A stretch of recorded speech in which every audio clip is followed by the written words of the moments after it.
Alright, so today I will be reviewing the new legendary commander, Flavius Aetius. I'm pretty sure that's how you spell it. Not pronounce it, sorry. And so, right now he's currently available in the Mightiest Governor. I shall become your nightmares incarnate. Right now. But, so I will be reviewing him, all of his stats, everything, and saying whether I think that anyone that is playing this game should go for him or not. Because, like, I've already looked over his skills and everything, so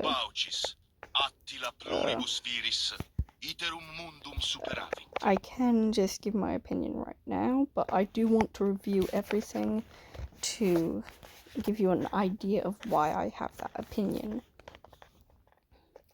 So, his active skill, Sphere of the Empire, is pretty good because it deals direct damage to the target. It can deal up to 2,300, but to start it's only 1,500.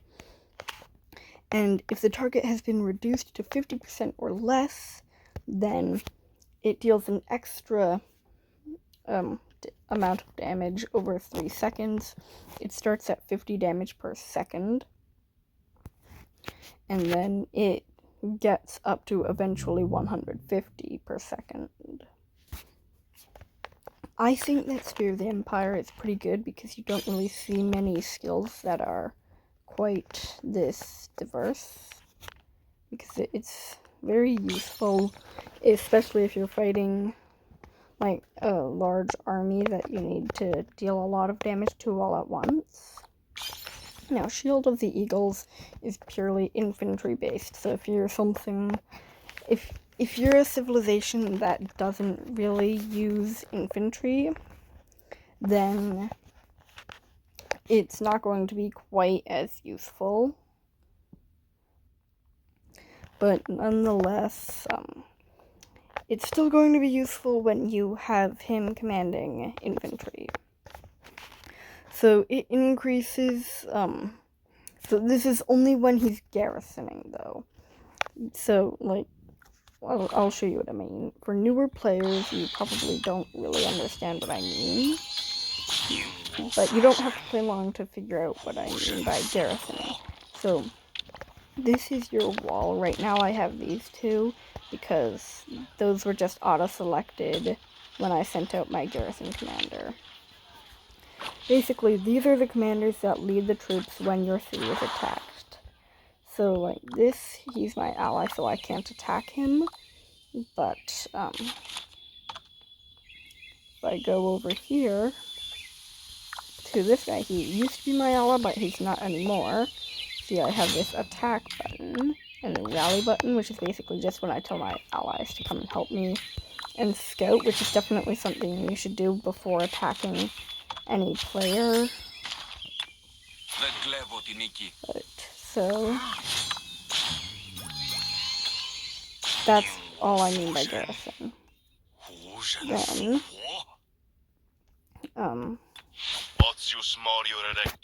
he increases infantry's attack, health, and defense by 3%, 6%, 9%, 12%, 15%. It increases by 3% every time you leveled it up.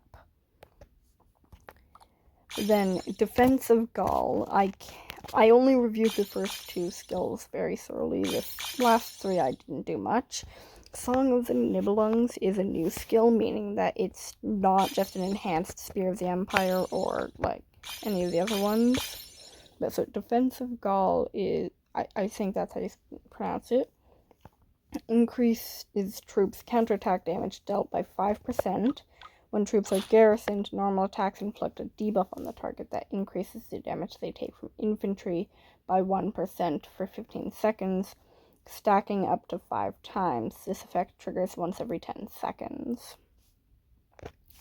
So that's that's actually a decent effect, because it increases the counterattack damage by a certain amount, and this is another garrison skill, so it's useful when he's the garrison commander, and when he's helping to defend the city, or any other place that your troops are stationed. But when they are garrisoned, it also inflicts a debuff that increases the damage they take from infantry specifically. So the actual effect that the debuff gives cannot increase, but the amount of stacks that it can have can. So this effect would be for longer battles, meaning that it wouldn't really be useful for newer players. Also, if you are a much newer player, he's not going to be very useful. Well, he would be useful, but you're not going to be able to get him, because I'm relatively old on the server kingdom. I've been here for a while. I'm almost level 24. I can almost upgrade my city hall to level 24, and it's sometimes still a struggle to get within that top 50. So if you're a newer player, just don't even bother with trying to get these commanders, but it is useful to have this information so you can know whether to eventually go for him or a different commander. Now, victory at Chalons. I'm assuming that's how you pronounce it. It might be Chalons, whatever. So, all these three, well, actually, all these four are passive skills, so they just take effect at all times. But Spear of the Empire is active. It happens when your commander's range equals, well, when it gets to 1,000. So when that little yellow bar beside their profile picture reaches full. So, victory at Chalons, increases all damage by 2%. When launching a normal attack against a target inflicted with an additional damage effect, there is a 20% chance of inflicting silence for 2 seconds. This effect triggers once every 7 seconds. So, for a while, I didn't even know there was an effect called silence, but it's actually really useful. So, basically, what this is saying is, like, defensive Gaul can do that, so if you're garrisoned, then it will be useful because it can give this debuff. So, silence basically makes it so that the enemy cannot use this. So that happens for 2 seconds, and it can trigger once every 7 seconds, and there's a 1 in 5 chance of it happening. So, for commanders with better active skills, that's really useful against them because it just prevents them from using it for the next 2 seconds, which is really all you need, because once it's used up, their active skill just goes back down and the rage is reset. So, that's actually a decent skill, especially if you're fighting other legendary commanders. Song of Nibelungs. So this is a skill that you get after you've maxed out all these other skills to level 5, because it's an expertise skill. It's also a passive skill, and it's a new skill, meaning it's not going to be as powerful as other ones like LCM. This one is an enhanced version of his other one, so you can see what it's like as this, and then you can see what it's like as this. It is going to be better, but that's because it's replacing this. It's not just stacking on top of it, it's completely replacing it. Which is why I like ones that have new skills for their expertise skill, because then it's a 5th skill instead of just a better version of their 1st skill. Other people may have different opinions on this, but that's mine. So you can think whatever you want about that, but anyways, decreases normal attack damage taken by 10%. When using an active skill, there is a 30% chance of inflicting 2 stacks of a debuff on the target troop.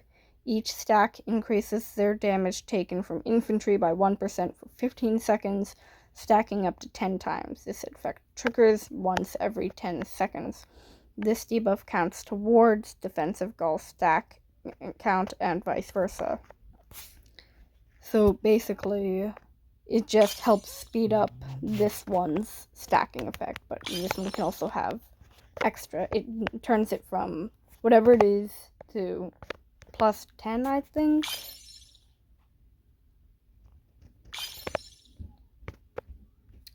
Or no. No, this is just, it doubles the rate at which Defensive Gaul increases the stacks. So that's actually pretty good. So, he's pretty good.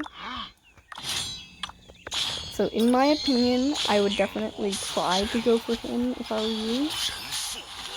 My kingdom does kind of want everyone to try to go for Jadwiga, but I'm not even going to get a commander right now because at absolute best, I'm going to get like 50th, and that's like absolutely best rank possible, 46 to 50th. I will get one sculpture, which isn't bad, but it will take a long time for me to get it. No matter what commander it is, because they all require 10 sculptures. But so yeah, in my opinion, I would definitely try to go for him. Even if you're a newer player, if you have the chance at getting at least 50th place, then you're making some progress towards him, and he's definitely a decent commander that I would definitely try to go for if I were you. Because I'll be going for him, but yeah, so I hope I can get some of his sculptures, but yeah, so that's my opinion on him, and that's everything for today, so see you next time.